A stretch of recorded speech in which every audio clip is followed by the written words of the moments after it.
Dr. Paul Hutchison. I must say, Mr. Speaker, that I get a revelation every day in this place, and it was particularly so today when I heard Catherine Delahunty say that the SIS were observing her at the age of 15. I was 6 years later when they grew attention on me, but look, I'm sure I haven't had the long history that you have. They dropped me. They dropped me after 3 months. But Mr. Speaker, the announcement by the Prime Minister and the Associate Minister of Health this morning that $12 million extra on rheumatic fever for preventing rheumatic fever was a very, very welcome announcement. It was welcome for our children. It was welcome for the public health and health promotion in New Zealand. And Mr. Speaker, what is really interesting about this is I've got a little graph here on the incidence of rheumatic fever in New Zealand between 1997 and 2010. During that time, the peaks of rheumatic fever were in 2000, 2001, 2003, and again 2007 and 8, right during the tenure of the Labor government. They talked about it, but they did absolutely nothing, Mr. Speaker.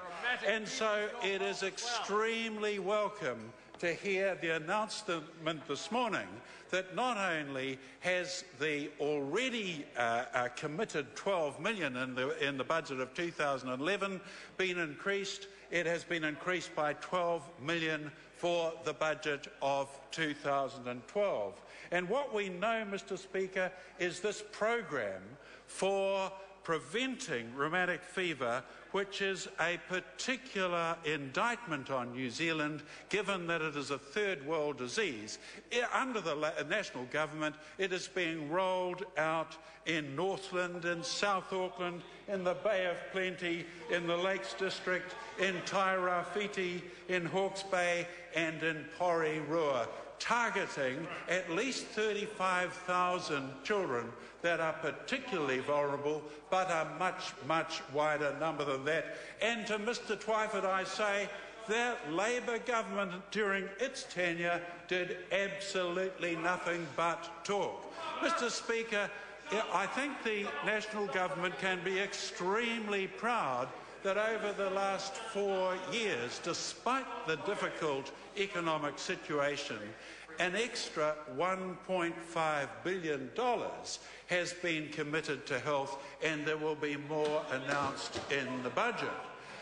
The national government has been determined to keep up the services and the workforce in public health. And I want to talk about the workforce a sec, because that's another of the things. Annette King over there, she went on and on about the health workforce in New Zealand. In fact, she announced 42 different workforce reports during her tenure, and there were less doctors and nurses.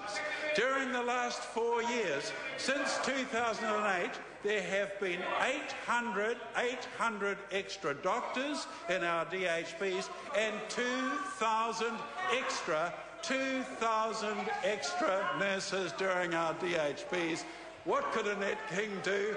All she could do was announce workforce reports, and the numbers became less and less. Mr. Speaker, during the last 4 years, we have seen record results in elective surgery, something like 27,000 extra cases being done over the last 3.5 years, and we're expecting 4,000 extra elective surgeries done year on year. It is again an extraordinary indictment on that government that during their tenure they increased the health budget from $6 billion to $12 billion with really no extra increase in elective surgery. But Mr. Speaker, what is an outstanding achievement over the last 4 years is the increase in immunisation that we've seen. In 2008, after that long tenure of the Labor government, only 73% of 2-year-olds were immunised. The Honourable David Parker. 2 weeks